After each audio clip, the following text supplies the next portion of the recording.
سلطان محمود غزنوی رحمۃ اللہ علیہ نے رات کے گشت کے دوران ایک شخص کو تندور کے پاس سوتے ہوئے دیکھا تو اسے اٹھایا اور پوچھا کہ وہ کون ہے۔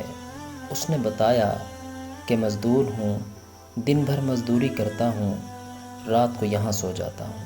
سلطان نے پوچھا، اتنی سردی میں رات کیسے گزرتی ہے؟ کہنے لگا، آدھی رات آپ جیسی گزرتی ہے اور آدھی آپ سے بھی بہتر۔ محمود غزنوی اس جواب سے بہت حیران ہوئے، کہا، اپنی بات کی وضاحت کرو۔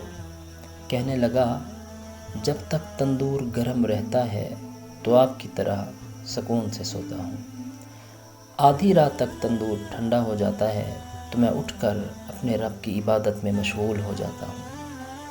یہ وقت میرا آپ سے بہتر گزرتا ہے۔ دوستو، اگر ویڈیو پسند آئی ہو تو چینل کو لازمی سبسکرائب کیجیے گا۔ شکریہ۔